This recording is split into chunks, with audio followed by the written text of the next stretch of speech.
Chronic dizziness, why you are not getting the answers. And this is a common problem out there. We see it every day. Mm-hmm. Virtually almost every day, there is somebody in here who has dizziness, at least a component of what's going on. And one of the things that we're going to talk about here is why you're not getting better. The main thing we're going to talk about is why you're not getting answers. And dizziness is almost like blown off in a lot of ways in doctors' offices. So we're going to talk about that. So I'm Dr. Rutherford. I'm a certified functional medicine practitioner and chiropractor, retired chiropractor. Well, from your musculoskeletal practice. From my musculoskeletal practice since 1979. Dr. Randall Gates, board certified chiropractic neurologist, also a chiropractor. And we do have a chronic pain practice, and we have a certified functional chiropractic neurologist and a certified functional medicine doctor who have combined two disciplines to address chronic pain, I might add, pretty consistently, successfully, okay, in the properly selected patients. Right.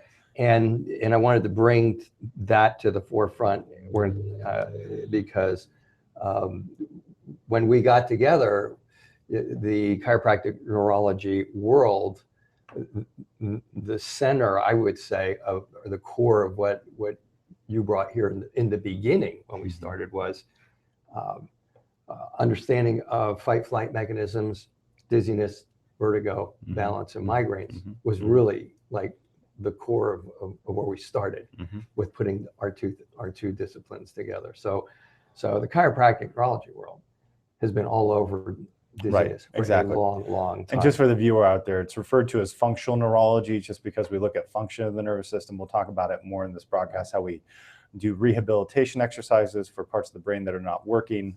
But that's kind of the umbrella of the board certified chiropractic neurology world.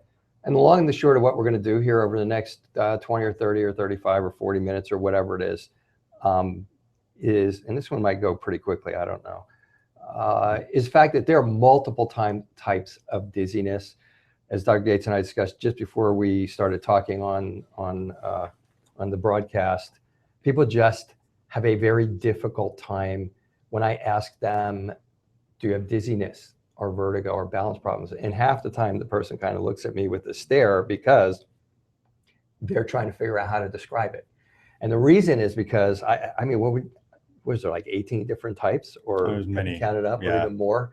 So there's multiple different types of dizziness versus even vertigo versus, and so people are sitting there trying to, so what we're going to do is we're going to let you know what they are.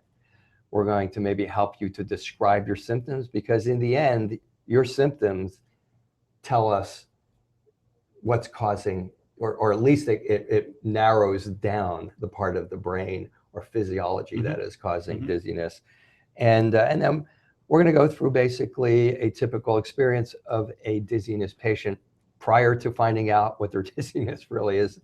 And then we might even share with you why you're not getting a diagnosis and a treatment that's being successful, because largely dizziness is poorly treated, and it's something that tends to go on, and certain people can live with it, and other people just learn how to live around it. And we'd like to give you the answers as to how you cannot do that. So dizziness. So the person comes in here, listen, most people don't come in here for dizziness. We get them.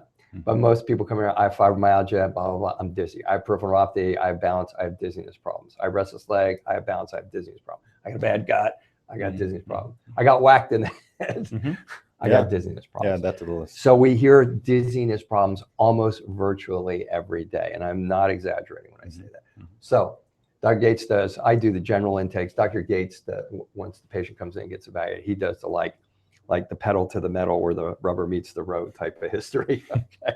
People are always surprised. They think I do a thorough history, and then you come in and they're like, I thought I told you everything. and so this is where the board certified chiropractic neurologist really gets the idea of where you are relative to your dizziness. So what do you find that part of the history is like the typical treatment or the typical flow of the person who has come in here? and has at least been fortunate enough to have somebody acknowledge dizziness as a separate part of their a clinical condition. The most common reports I hear are that patients will go to the emergency room, they're seen in the ER, they're going to do an EKG to make sure that your heart is not causing the dizziness. Maybe it is, maybe it isn't. If it doesn't appear that you have a cardiac or heart-related cause to your dizziness, they're going to probably run a CT scan. And we can talk about later why that's probably not the best thing to run, but they're going to run a CT scan and just make sure that you don't have a skull fracture, you don't have a major bleed, you don't have a tumor as the cause of your dizziness. And if all that's normal, they may say, hey, it's BPPV, which is the ear rock thing in the ears, and we'll talk about that. And then I'll say, follow up with a neurologist or an ear, nose, and throat specialist. Versus if you go in to see your general practitioner, usually the GP is going to say, and I attached an article today where the GPs, nothing against them, GPs have so much to be accountable for. I mean, so many. Be a GP today. Yeah, you're basically taking all these medical specialties, and the GP has to really figure out the diagnosis so he can either treat you or send you to the right specialist. And because dizziness is such a complex world unto itself, and vertigo, I attached an article where they said basically GPs don't really get the diagnosis right most of the time.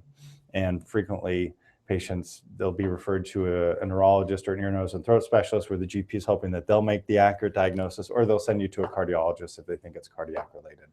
So that's really the general flow.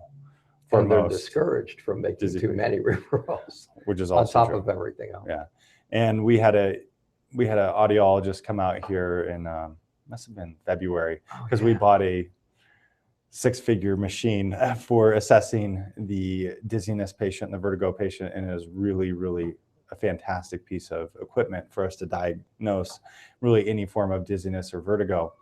But he was saying how where he works on the East Coast, and he's part of this group of other audiologists and ear, nose, and throat specialists, that most doctors, meaning most ear, nose, and throat specialists, most neurologists, don't really like diagnosing dizziness patients because they have other things that are seemingly more important, or frankly, they get reimbursed better on, especially for the ear, nose, and throat specialists.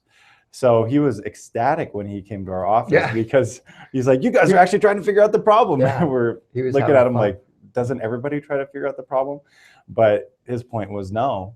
And that's why a lot of dizziness patients kind of feel dejected. They just feel like nobody really wants to see him or can figure out the problem.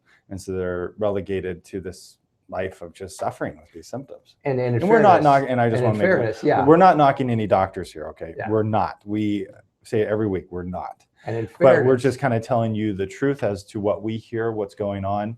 And the point is that you need to understand, if an ear, nose, and throat specialist is going to make $2,000 on a sinus surgery, and they're going to make $100 from Medicare on a visit with you regarding your dizziness, and it's a complex problem, and they've ruled out everything they can think of, you know, they just kind of have to make a living too. That's what you have to realize. They have to make a living too, and it's just the way the system is set up. So yeah, and also as I started to try to interrupt, and in fairness, he doesn't really understand the functional components of all the different types of dizziness. He's an audiologist, right?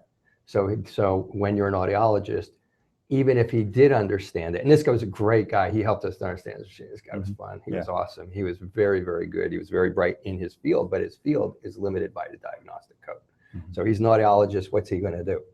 He's going to look in your ear. He's not going to do a neurological exam. We're going to talk about your cerebellum probably a lot. I mean, cerebellum isn't even on the page for these folks, okay? So that's one extra additional factor involved in you attempting to run down a dizziness problem. People go to the ER, unless you get whacked in the cerebellum, you're going to understand what a cerebellum is in a couple minutes, okay? Unless you get whacked in the cerebellum, I'm not sure they even look at it then. If it's not a concussion, they don't look at the fact that you have just caused abnormal dysfunction in that area. And it's just like, okay, go home and clean up, and they don't really connect it. Yeah, and in essence, for example, like with this 6-figure piece of machinery we bought, it will say, okay, you have a central problem relative to your dizziness. Central meaning it's in your brain. And really that's kind of where the buck stops. They'll say, okay, well then you need to go see a neurologist. He was telling us stories about them selling these units to, I won't even go into it, but anyways, I can't even believe you were going to go there. I know. I'm thinking of going there. Yeah, I'm not going to go into it. But anyway, so then they'll send you to a neurology office, and they're going to basically figure out, is it a neurological cause? Did you have a stroke? Did you not have a stroke? And if there's nothing they can do, then, you know, it's just kind of go home and live with it. Yeah. So dizziness. So one of the biggest things I see when a patient comes in, as I already stated, is the patient comes in, I'm doing a history, I see that they've marked dizziness down. In our world, dizziness can have a lot of implications relative to the overall diagnosis. It can be related to other structures in the body. It can be related to dietary issues. It can be related to autoimmune issues. Dr. Gates is going to go into this in much more detail.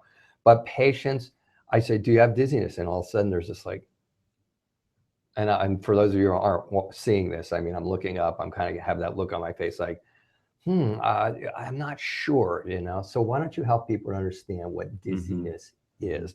Like how help them to understand how to describe their symptoms, or what I mean, a lot of folks they're not even like sure if they have dizziness, if their symptoms are dizziness. So you need to differentiate dizziness from vertigo. That's what most doctors are trying to get at with you. Vertigo specifically is the illusion of motion. Usually it's rotational. So vertigo is where the room spins around you most commonly. There are other different subsets of vertigo. There are things such as oscillopsia, which is where the horizon will rock back and forth. Not necessarily you rocking, but I mean literally the horizon will rock. So that's point number one. And lots of times patients will report to me, they said, well, my neurologist, he said, is it vertigo or dizziness? And I said, well, I understand where the neurologist is coming from because he only has so much time with you and you got to get to the point. So in helping you to get to the point, that's key number one. So do you have vertigo, room spinning around you or not? Or is it just more dizziness? Dizziness is just this odd sensation lots of times of people feeling like they're floating, feeling like they're not centered. Sometimes they feel like they're spinning. And really pay attention to that. Are you spinning or is the room spinning around you? And they feel like they're rocking back and forth. That can be important, especially if you just came off of a boat for a number of days. Yeah, they relate to that. If you feel like you're on a boat, like you just got off the boat, you're doing that number. And then pay attention to when the dizziness is coming on. Does the dizziness come on when you're standing up? Does the dizziness come on when you're laying down in bed? Does the dizziness come on, like I said, getting off of a boat? Does the dizziness come on when you're exerting yourself, when you're working in the yard? That's really important. Does the dizziness come on when you're anxious, or when you probably won't even realize you're anxious, but does the dizziness come on when you're thinking about things, or there's a lot of stress in your life? All these factors are highly important in differentiating the different causes of dizziness. So there are a lot of different causes of dizziness. I hope that helps. Okay. The most common one that when I say, do you feel like you're like banging in the walls, or do you feel, because there's a little balance component to it sometimes, but the most common one I hear is this disequilibrium you're going to talk about, this mal d'embarquement type of thing. Eventually, it's one of the many things he's going to talk about where you feel like you've gotten off a boat, but it's important because each one of the things, like if you feel dizzy after exertion, Dr. Gates says that it's important. He'll tell you why. Okay. It tells us where to go with this. For example, everybody comes in here just about everybody comes in here with dizziness or vertigo gets that the inner ear should be checked because they've already been sent to an audiologist. So why don't we talk about the inner ear component, which is by far not the most common, or I don't know, it's not like, especially in the dizziness world, the inner ear causes vertigo, but it doesn't necessarily cause. Right, it's a very, very, very small percentage of the cause for people who get dizziness, and most people come here and think that's it. Right. So relative to the inner ear, let's start with the most common one. It's but now referred to as BPPV. You will probably know it as the ear rock thing, quote unquote. So basically little rocks can dislodge from the inner ear. They can go to a part of the inner ear where they shouldn't be. Lots of times when people turn their head or they lay down in bed or they look under a sink, then they get vertigo. So that's where the room's going to spin around you. It's going to be disorientating. It's going to be sudden. Lots of times it takes people, it catches them off guard. And then it usually lasts for 30 seconds to a minute, and then it stops, and then you're still going to feel dizzy though. So you're going to have vertigo, room spinning around you, but then afterwards you're just not going to feel right. And sometimes people will not feel right and they'll be dizzy for weeks on end after this happens. And lots of times in our clinical experience, the dizziness, The length of the dizziness that somebody has after BPPV is proportional to how good or bad your cerebellum is. So if you have a good functioning cerebellum, you can get BPPV, you're going to get vertigo, but basically you're going to acclimate and you're going to say, okay, well, I feel better now. Versus we see a lot of patients who have BPPV and maybe they even get the BPPV to go away, but they still feel dizzy for long periods of time after that because their brain has a hard time compensating for that episode of vertigo. And probably before we go even further, you just have to realize that in order for you not to feel dizzy, you have to have a good symphony or ensemble of integration of these different neurological signals. Specifically, I mean visual signals. So what is your vision telling you? What is your inner ear telling you? And then what is your body telling your brain in terms of where your feet are? Where is your neck relative to your head? Your brain is computing these different things all the time. And if your brain's ability to compute those things, specifically which happens in the cerebellum, the balance center, if that area of the brain is a little bit weak, then if you lose one of your engines, so to speak, so if you lose an inner ear over here, your brain may not be able to compensate too well for that loss of inner ear function. Right. So you got the eyes, the ears, you have the inner ear tells you where your head is, your eyes tell you where you are in space, your parietal lobe is part of that, from all the balance mechanisms in your thing, and then the cerebellum synchronizes all that. And what Dr. Gates is saying is, depending on, they're all supposed to work together. When one of them starts not working right, it can't that cerebellum can't synchronize everything right, and you're going to get a unique type of symptom and dizziness from that part not working. And depending on what working will probably dictate a lot of which one of these things is going on. Right. So inner ear. So there are other causes of inner ear problems. So the next one that I want to go into is Meniere's disease. Many of you may have heard about it. These are patients who typically, they get tinnitus, which is ringing in the ear, associated with some fullness in the ear, lots of times associated with some hearing loss and vertigo. Now their vertigo will last lots of times hours on end, and then it will go away, and frequently it's followed by dizziness. So again, it's important for you to distinguish when you're having vertigo, when you're having dizziness, or when you're having one or the other in isolation. Labyrinthitis is where you can get inflammation, usually due to an infection in your inner ear. It can affect your balance portion, it can affect your hearing portion of the ear, versus vestibular neuronitis or vestibular neuritis, which is actually being shown to be a neuropathy. So the inner ear nerve encoding balance starts to die and degenerate, usually due to infection. It's a viral infection most typically. And these are patients who all of a sudden they have vertigo and it lasts for hours to days on end. It's intractable for many days. It's awful. The patients that typically do go to the ER and they have to get Valium and other drugs to basically sedate them so they can ride through this period of intense vertigo. And then lots of times they can have chronic dizziness following the vertigo because their brain may not adapt to the loss of vestibular activity on that one side. There's Cogan syndrome, there's autoimmune inner ear disease. There's just a whole list of other inner ear problems that become less prevalent, so to speak, in the patient population, but we hit a lot of the main ones. But now let's go to the brainstem and the cerebellum, because once these things have been ruled out, so let's say you were referred to the ear, nose, and throat specialist, and then they sent you over to the audiologist, and the audiologist performed a very sophisticated test like the one I mentioned that we have here in our office, the very expensive test to buy, not necessarily for the patient. And it's an in-depth test, and it looks at eye movements, and it involves testing inner ear responses. And once all that's been ruled out, and let's say they don't know the cause, then they're going to send you to the neurologist. And the neurologist is now looking at your brainstem. They're looking at your cerebellum, the balance center. They're looking at other areas of the brain, and they're trying to figure out, is something else going on? For example, you may have a tumor in your brainstem that's causing you to be a little bit dizzy. No, I mean, I got to tell you, I have not had the experience that when people come in with history, that they're looking at them all that closely. What my experience is they do an MRI or CAT scan or an EEG or something like that. Right.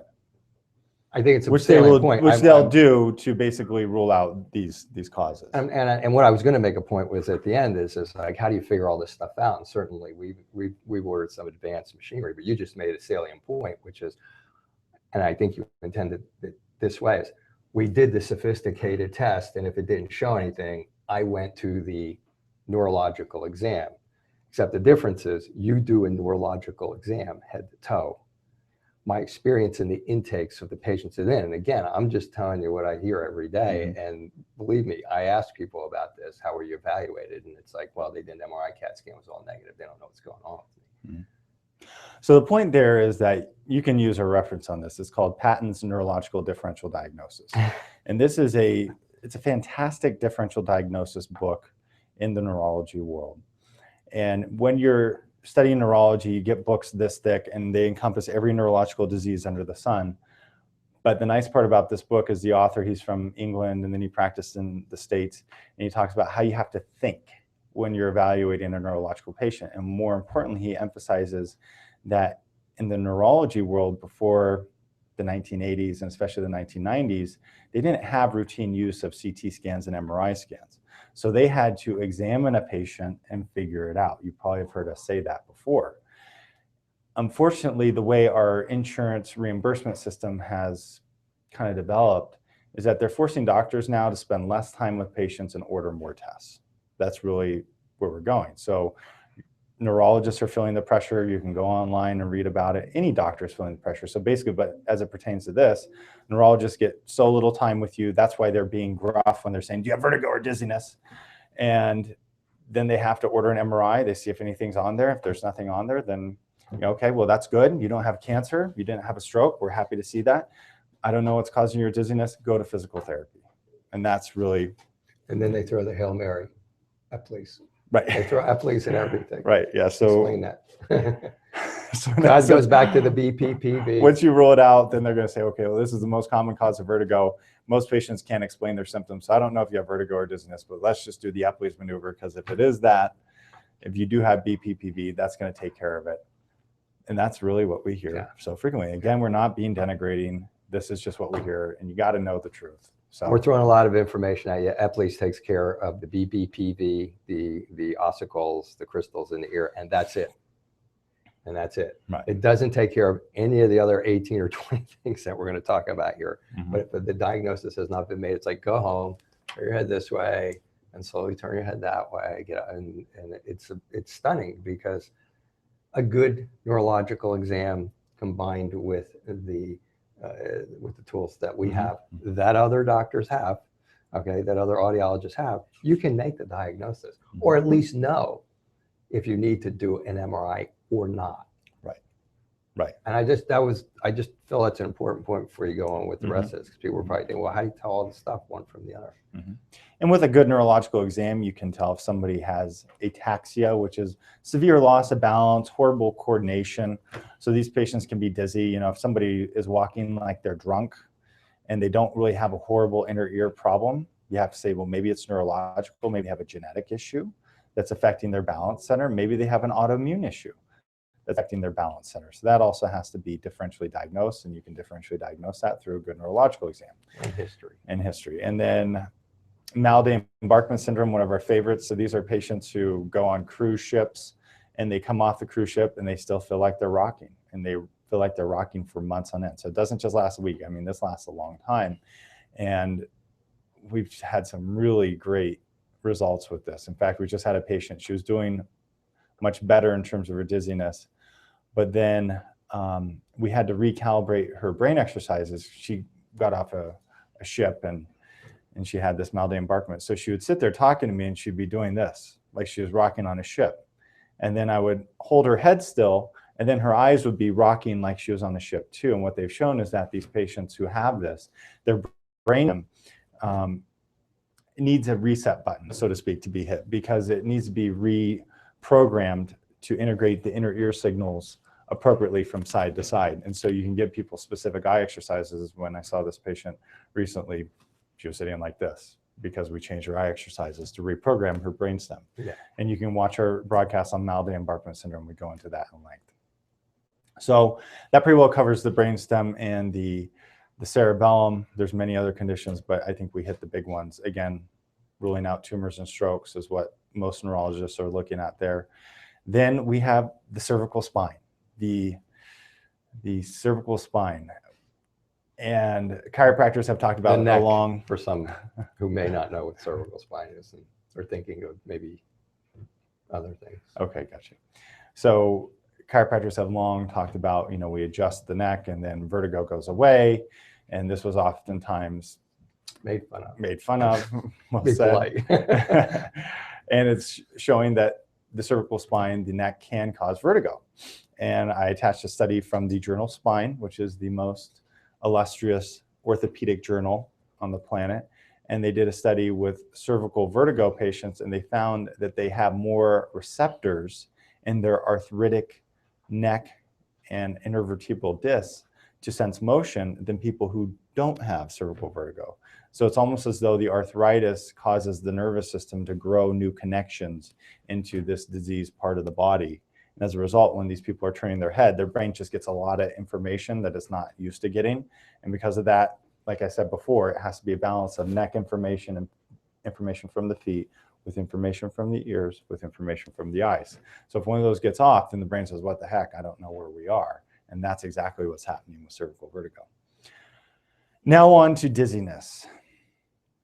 So in the dizziness world, what we see ever so commonly, and this was referred to as the most common cause of dizziness, is the association with anxiety. So it's called psychophysiologic dizziness.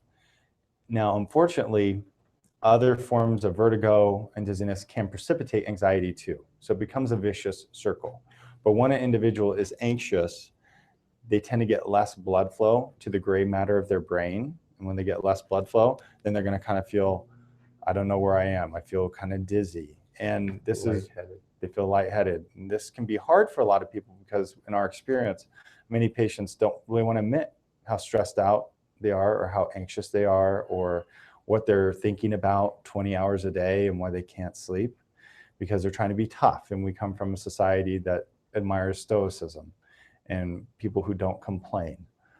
The reality is that upwards of 30% of the population has anxiety.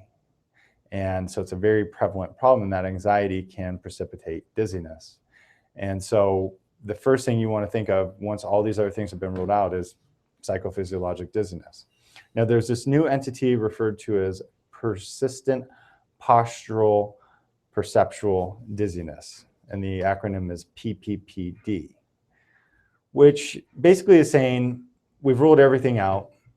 Your brain is not computing signals appropriately from your body and the inner ear signals. It's basically a problem with your cerebellum. So it can't compute what's going on in your body, what's going on with your eyes, and what's going on with your ears. Nothing's really wrong with those sensory systems in your eyes, your ears, and your neck, but you have dizziness. I still don't like this term. I think it's kind of a catch-all diagnosis. We've had patients travel to the most specialty centers, and that's what they're diagnosed with, when in fact they had some other stuff going on. So it just doesn't help a doctor to really get to the underlying cause of the problem, in my opinion. It's kind of like the term fibromyalgia. It doesn't tell us where to go. It just says you have pain in your muscle fibers, which most patients actually don't have who have fibromyalgia. And a point, I don't know if it should be made now or at the end, but, and again, this is just, look, we're just looking for the answers here, okay? We're not looking to denigrate anybody or anything like this, but if you have a bad cerebellum, if it's not functioning right, if you need to hit the reset button on part of your brain stem, the medical community does not have technically, kind of for the brain stem, they kind of have a medical approach, but they don't have a non-medical approach. And I don't know, do they even have an approach for the cerebellum?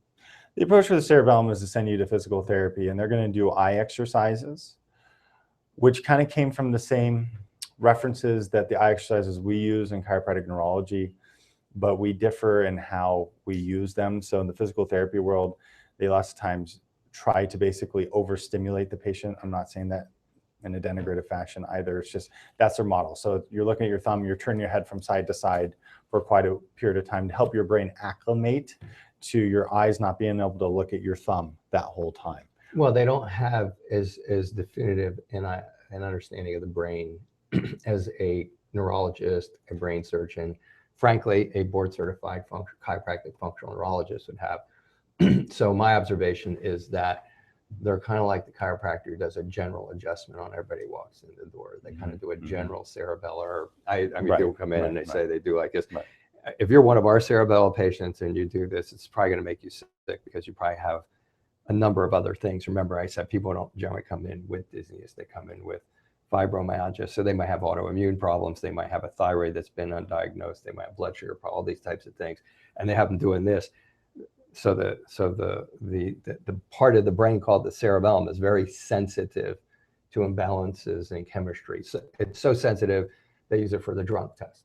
So if they pull you over on the side, say, you know, they say, stand there, you know, put your hand out, try to touch your nose, you can't do it. That's your cerebellum that they're testing. So I think a more accurate, you know, understanding of that is when you go to the physical therapist, it's kind of like, okay, they got a cerebellar problem. Do the drunk test, do the general exercises without taking specificity of what part of the cerebellum is a problem and or what other contributing factors are there that's going to make that cerebellum not respond to what that general approach is, even if they're doing even if they were doing a specific protocol. Which gets on to a great point. So with that eye exam we were talking about, the expensive piece of machinery I alluded to before, you can really tell what's going on with many different parts of the cerebellum with these eye tests. It's incredibly well researched. The references the neurology of eye movements. One of the authors is from Johns Hopkins, for all of you who like to know those sorts of things. And so it comes from really our best academic resources. And so we can tell, is it the middle part of your cerebellum that's not working in one little nucleus? We can tell if it's another part of your cerebellum that's not working associated with shutting off inner ear inputs. Is it another part of your cerebellum that deals with controlling fluidity and smoothness of eye movements? We can distinguish those things, and then we can enact a treatment or a rehab strategy to start seeing if we can get those parts of the brain working better again. Sometimes yes, sometimes no. And if it's no, you have to ask the question, okay, is there a genetic problem with their cerebellum as to why they can't do this? So do they have Friedreich's ataxia, or do they have an autoimmune problem where there's an autoimmune attack to the cerebellum? We've talked about that in other broadcasts. That has to be distinguished. And so that's why we're very specific on this, because just giving someone general exercises, we haven't found always to be the most successful. It will be marginally successful, but in our experience, it's not as successful as what we've seen in the chiropractic neurology world for approaching these sorts of issues with our clinical experiences. And oftentimes we've seen patients who've been made worse by doing these general exercises because it wasn't taken into account how much this person could do or could not do. So that's our take on it. So if cerebellar dizziness, we've gone over psychophysiologic dizziness, you get anxiety and you get psychophysiologic dizziness. Let's go over the rest of the dizziness here. So then there's multisensory dizziness. That's where these are patients who typically have peripheral neuropathy. So their nerves are dying and degenerating in their feet. They can't feel their feet. Maybe they have some ocular issue. They have cataracts or macular degeneration. So their eyesight is going south. And then they may have some age-related inner ear destruction, or they have an inner ear pathology from a long time ago. So they have an imbalance. And once you lose all of your sensory systems, it's kind of like flying a plane without your instruments. And as a result, lots of times dizziness can ensue. There's also vascular vertigo, as it's being referred to now. That's where as people age, they can have mini strokes in their brain and not really know it. And this can lead to increased anxiety responses. This is very close to psychophysiologic dizziness, except for the fact that once they have these mini strokes, basically their brain's not getting the blood flow and they can start to feel dizzy. And then there's vasovagal syncope. So these are usually young individuals. They have something traumatic. Somebody says something stressful or hurtful, or they find out someone was in a car wreck and they faint and they pass out because the emotional stress of the issue will basically cause their blood pressure to drop and they lose consciousness. Also, in the context of dizziness, you have to factor in metabolic causes. So you have to factor in, does somebody have low blood sugar? Does somebody have diabetes and they didn't tell you on their intake paperwork when they were filling things out? And then they're sitting there and they're dizzy, they can't walk and they can't respond to you. Or do they have a thyroid problem? Thyroid problems can create dizziness, and we've talked about it in other broadcasts. The immune response to the thyroid can actually attack the cerebellum. It can actually result in inner ear nerve root or nerve dysfunction of the vestibular nerve. What are you thinking? I can see you're smiling. Oh, no, I was just Maybe thinking that of your from that. reference Okay, to the gotcha. All diabetic. right. Well, we had a patient that came in last week who didn't tell us that he had diabetes. I went into a diabetic coma while we were sitting in the waiting room, so that's why he kind of laughed when I said that. So people don't always remember everything that they should put down, but diabetes is one that you should remember. Kind of an important detail, again, for telling your doctors. And then cardiac causes. So this is kind of the big one that no one wants to miss. Myocardial infarctions is somebody having a heart attack. As I said before, they exerting themselves in the yard or walking, and then you're starting to get dizzy and you have some chest pain, shortness of breath. Definitely something to be seen in the ER for. There's another condition called POTS, which is postural orthostatic tachycardia syndrome. These are usually young individuals. They go to stand up, and within 10 minutes, their heart rate is going to go over 100, and they're going to feel dizzy, oftentimes fatigued and weak. And you can do what's called a tilt table test, or you can just basically, usually in the morning is the best time to do this, have them take their pulse when they're laying in bed, then have them take their pulse once they get up and they're walking around within 10 minutes. Then there's the classic orthostatic hypotension. So the individual who just stands up and they feel dizzy. This is a really, really common problem. So that's also something to be paying attention to. So in terms of what you can do if you're the patient and you're not getting answers, the best thing we would recommend is stay tenacious. So don't give up, continue pursuing a solution for your dizziness. There are some doctors who focus on dizziness and others who really may not focus as much of their practice on dizziness. So we're trying to give you the general layout of the things we hear, but that's not to say there aren't ear, nose, and throat doctors who really focus on dizziness. So they are around. There are neurologists who really focus on dizziness. Lots of times they're at specialty centers, and you may have to go to UCLA or UCSF to find one of these people. We're on the West Coast. We're in Reno, so Right. These places are about 3 hours. Well, 7 hours away now. The traffic has gotten so bad. That's true, with all the road construction. But you may have to do that, or go see a board-certified chiropractic neurologist who has a VNG unit. That's the IE unit that we talked about, to really get your problem accurately assessed. Yeah, what we're doing here is we're giving you the tools to kind of assess the physician. So we do complimentary consults here, okay? And we do the complimentary consults. Frankly, we do them mainly because insurance doesn't cover what we do, because what we do is kind of different. It works, but that doesn't seem to matter, okay? So when people are paying us, we want to make sure that we said we're consistently successful and properly selected patients.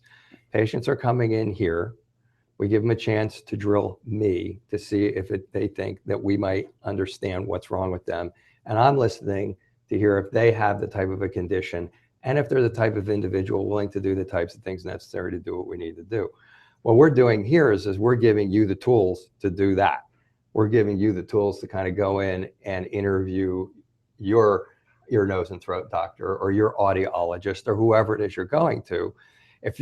And just in general saying, if they're stuck to it's your inner ear, all the MRIs are normal, you just got to live with it, then you kind of know to move on. And that's really kind of the long and the short of what we're trying to do here is this. So, I mean, if you have this, and this is a lot of data. I mean, it took me a long time to learn. So I'm not a board certified chiropractic neurologist, although I took several of the courses, but it took me a long time to learn this because I'm not the one who's doing the work. I learn better when I'm doing the work. You're sitting there listening.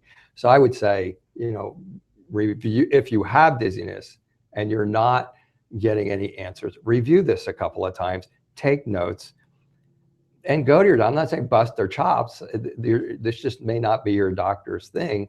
If it's not their thing, it's not their thing. Move on until you start hearing somebody go, oh yeah, well, there could be cerebellum in ears, could be an inner ear problem. It could be autoimmune. You start hearing something that reflects this, then I would say you're probably in a better position to get your dizziness addressed properly. Okay. Exactly. I think that's the point. So that's this week's broadcast. You can go on powerhealthtalk.com. You can access the references we've attached to this broadcast. If you have any other topics you want us to talk about, send it to us on powerhealthtalk.com. And otherwise, we'll be back with something else exciting next week. And thanks for watching.